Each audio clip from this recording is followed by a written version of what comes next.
Члены правительства установили новые цены на хлеб и муку. Хлеб из муки высшего и второго сорта подорожает на 2 рубля.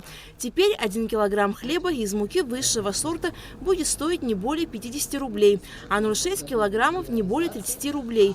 1 килограмм хлеба из муки второго сорта 47 рублей, а 0,6 килограмм 28.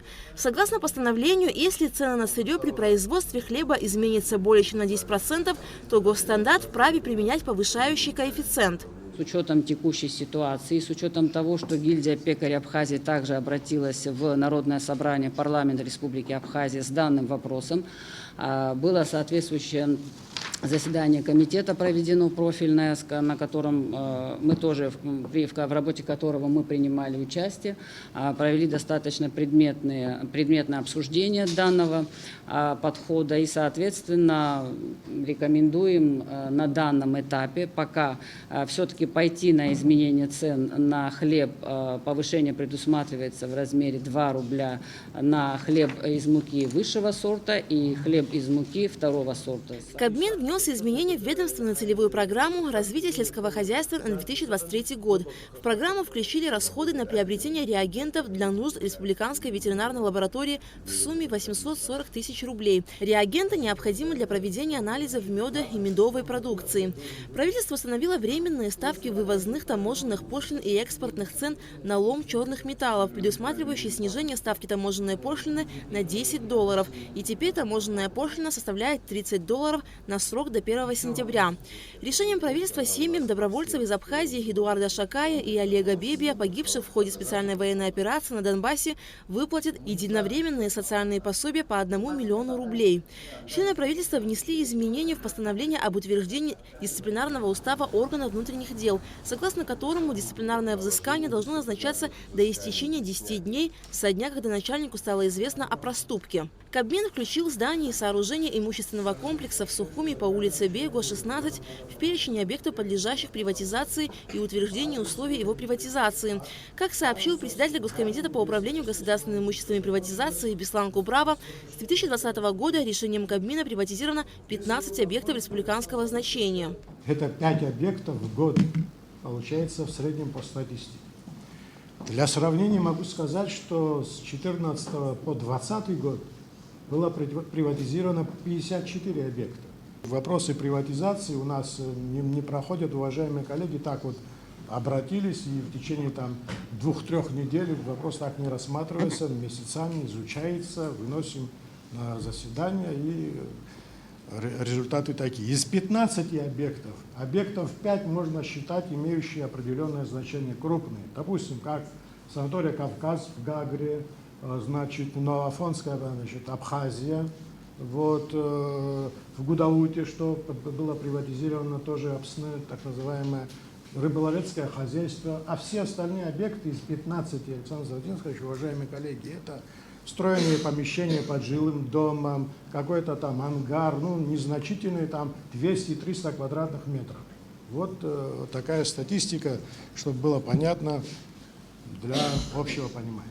Распоряжением правительства вдова репатрианта Казбека Биджева, погибшего в ходе боевых действий в ЛНР, освобождается от уплаты стоимости жилья при передаче ей в частную собственность из Государственного жилищного фонда. Помимо этого, также от уплаты стоимости жилья при передаче ему в частную собственность освобождается Тайфун Куацба. Кабинет министров утвердил индикативный план социально-экономического развития Абхазии на 2024 год. Документ представила вице-премьер-министр экономики Кристина Гозган. Совокупный объем производства товаров, работ и услуг спрогнозирован в сумме 150 миллиардов, в том числе в сельском хозяйстве 11 миллиардов, внешнеэкономическая деятельность 46,3 миллиарда рублей. Рост по отношению к фактическим показателям 2022 года составил 34% и к плановым показателям 2023 года 18%. Без учета сельского хозяйства и внешнеэкономической деятельности прогноз сформирован в объеме 92,4 миллиарда рублей. Это на 24,6% больше аналогичного различных показателей, которые запланированы на 2023 год, и на 30% больше по сравнению с фактическими показателями 2022 года. Наибольшая доля совокупного объема производства товаров, работ и услуг приходится на торговлю, это 59%, промышленность 10% и отрасль курорты и туризм 11%. Соответственно, оставшаяся доля удельного веса распределена между другими отраслями. Объем промышленного производства планируется в размере 9,2 миллиарда рублей, что на 1,5 миллиарда больше запланированных показателей этого года. В энергетике совокупный объем производства прогнозируется в размере 2 миллиардов рублей. 7,2 миллиарда рублей – это на 33,8% больше планового показателя 2023 года и на 21,5% больше по сравнению с фактическим показателем 2022 года. Наибольшая доля совокупной прибыли по всем отраслям экономики приходится также на торговлю, это 36%, промышленность 20%, курорты и туризм 19% и связь 11%. В 2024 году представленные базовые индикативные показатели позволяют нам сегодня формировать доходную базу государственного бюджета целиком в разрезе бюджетов системы. Но, наверное, самое важное в этом смысле, что мы будем опираться в том числе и на фактические показатели исполнения. То есть те администраторы доходов, которые обусловлены, это, соответственно, Министерство по налогам и сборам, Государственный таможенный комитет.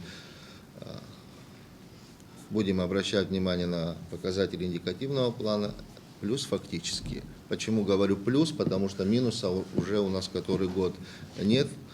И очень надеемся на то, что так будет и в будущем. Премьер-министр Александр Анкваб обратил особое внимание в необходимости учета и контроля, чтобы показатели фактических доходов в различных отраслях не оставались в тени. При подготовке бюджета внимательно посмотрите цифры. У нас есть реально заниженные цифры. Верните их туда, куда положено. Тогда и бюджет будет другой, и доходы будут другие.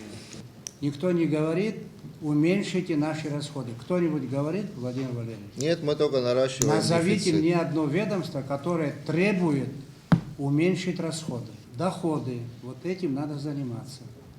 В том числе, которые реальные, но не обозначены. Члены правительства одобрили перевод 2 земельных участков сельхозназначения площадью в 0,20 и 0,15 гектаров в селе Алахадзе в категорию земли населенных пунктов и предоставили компаниям Агепста и Мечта для строительства гостиниц. Альга Трапш, Тимур Гугохи, Абхазское телевидение.